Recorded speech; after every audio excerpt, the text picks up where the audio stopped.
you guys, it's Dani, and welcome back to another video. Isn't that intro kind of boring? Isn't that intro kind of like the least creative thing you've ever heard? Yeah, right? I think so too. So I've decided that what I want to start trying to implement is doing something a little more unique, which is starting off videos by saying 2 lies and a truth. And in the comment section, you guess which of the 3 statements I make is the truth, and then at the beginning of the next video, I will tell you which one was true. That sounds fun, right? Because I know you guys are just dying to know what the truth is, so you better subscribe, even though I haven't even told you what statements I'm making yet. Number 1, I actually like going to the dentist because I'm a little crazy. Number 2, my favorite flavor of ice cream is mint and chip because obviously. And number 3, I am actually allergic to dogs, even though I have 2 of them. So as you can see, the title of today's video is You Don't Hate Reading, You Just Hate the Books You've Read. And I will say, because you know me, books is not all we're going to be talking about today, but I am going to start off first by saying some myths that we have that keep us from reading. Second, I'm going to talk about why I think books are super dope. And third, I'm going to talk about something introspective with this whole thing. So you better stick around till the end, or else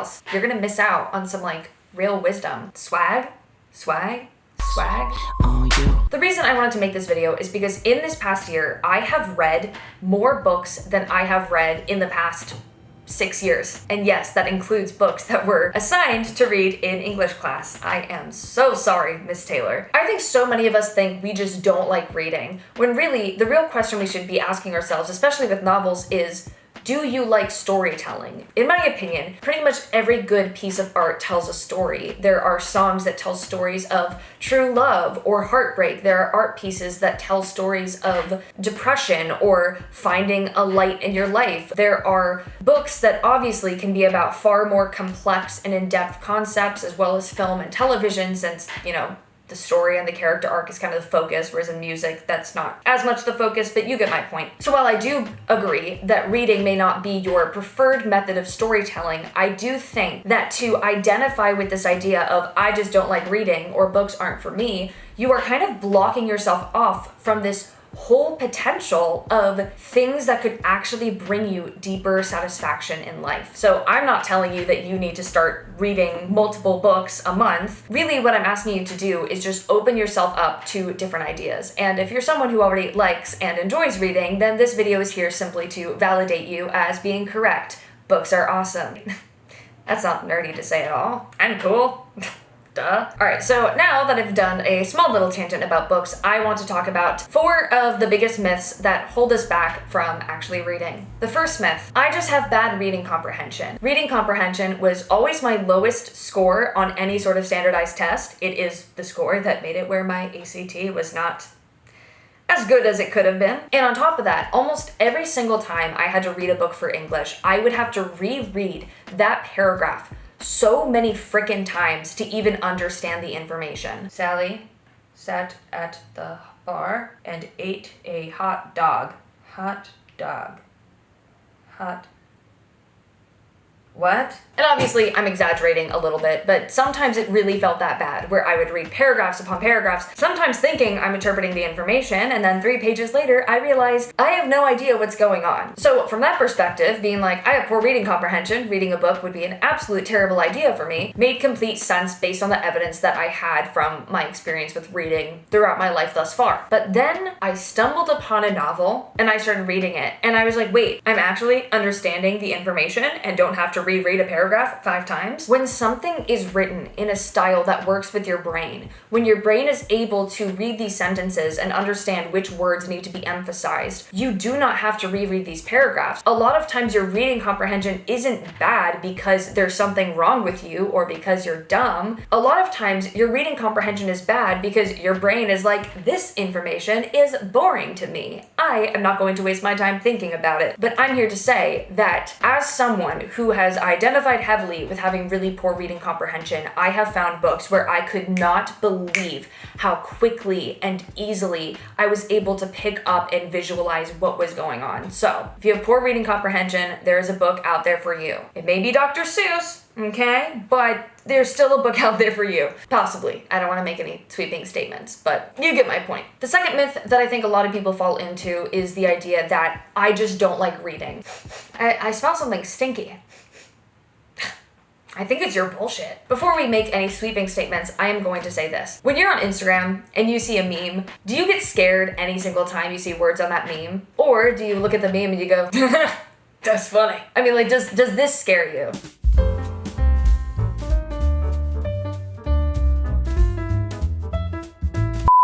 Is it possible that you just don't like reading at all? Yes, that could be very possible. However, I think saying I just don't like reading is a little bit of a cop-out, as in something we identify with. I think a lot of the times when we say I don't like reading, what we really mean is I don't like putting my focus and attention on trying to understand something that is not worth my energy to understand. And to that, I think that's completely reasonable. And maybe for you, reading isn't your preferred method of getting there. Maybe it's podcasts or audiobooks, but in which case I would say you don't hate books, you just hate books that don't captivate you, or you just do not prefer books to be in written form, you prefer them to be in audible form. The third myth that I think holds us back is the idea that reading is for nerds.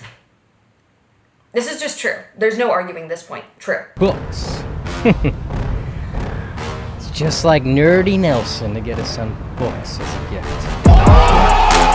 The fourth myth that I think holds us back from reading is the idea that if I don't like the synopsis on the back of the book, or if I don't like the concept of the story, then I'm not going to actually enjoy the book itself. Oh my God, is this such a lie? There are so many books that I thought were brilliant ideas and brilliant concepts, and I could not wait to read it. And then I actually read the story and I was like, this sucks. And I think that those experiences make us think, oh, reading isn't for me. If I'm reading this book that really interests me and suddenly the moment I start flipping the pages, I feel like I am doing a chore, then of course you're going to be turned off from that kind of experience. But I will say, there are books where I read the back and I thought they were so freaking boring. And then I actually read the story and I could not put it down. I didn't even know that was possible for me. I didn't even know I could read a book in less than 24 hours. And guess what? I've read 2 books this year in less than 24 hours. One book I read this year that had a synopsis that I thought sounded awful was It Ends With Us. I read the back and I'm like, okay, this girl wants to be a florist. The guy that is the love interest doesn't even want to be in a relationship. And then there's a boy from her childhood who reappears in her life. This book sounds like the most annoying love triangle of all time, but I shit you not.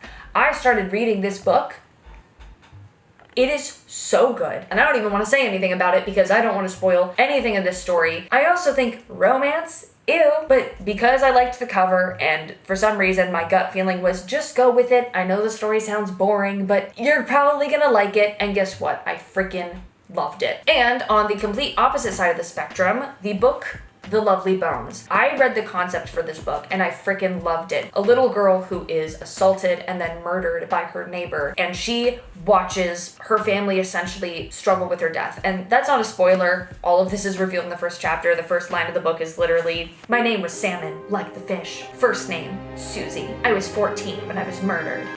Boom. But I watched the movie The Lovely Bones years ago and it really stuck with me. I found it so interesting and so captivating. And so I was very excited to read this book. And then when I actually started flipping the pages, oh my God, I did not like it at all. This is a great example of a story I was super excited to read based on the plot that I knew, and then actually picking it up and not having a good time at all. And I guess you could say the lesson I'm trying to say here is don't judge a book by its cover, but I literally bought this book because of its cover, and that worked out great. Obviously, that's not going to work every time.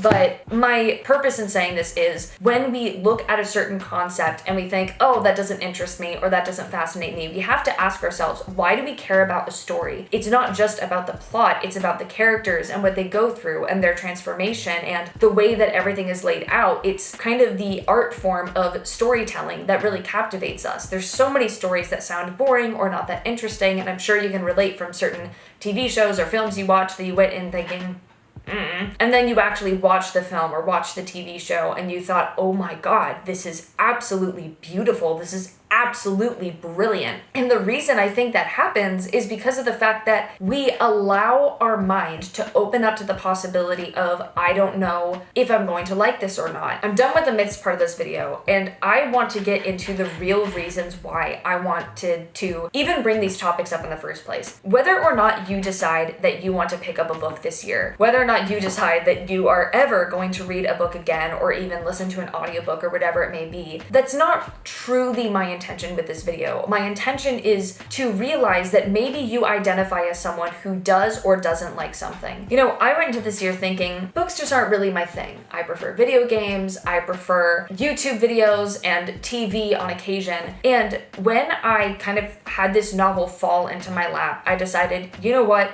Screw it, why not give it a shot? And in doing that, it opened a bunch of new possibilities for me in my life. This is something I said I would only share with my members, but screw it, it's relevant to this video, so sorry Foxx Tribe, I lied to you last week. I have been writing screenplays and video game scripts and even like TV shows since I was a little kid. As soon as I could type, I was writing screenplays, and I just enjoyed writing to write, and I never shared it with anybody. When I started reading books this year, there was one day where I was going through a really hard day and kind of sitting with myself in a sort of meditative state and speaking through my emotions. And as I was speaking, this story was just coming through me, and I was saying things that weren't true to my real life, and I was like, oh my god, like I gotta write this down. So I wrote down this whole conversation between these two characters that I was experiencing in my mind, and since then I have been working on a novel for the past couple of months. Surprisingly, it has completely shifted the way I think about so many things in my life. When I look at a tree, I think of it differently, and I think, how could I describe this? How could I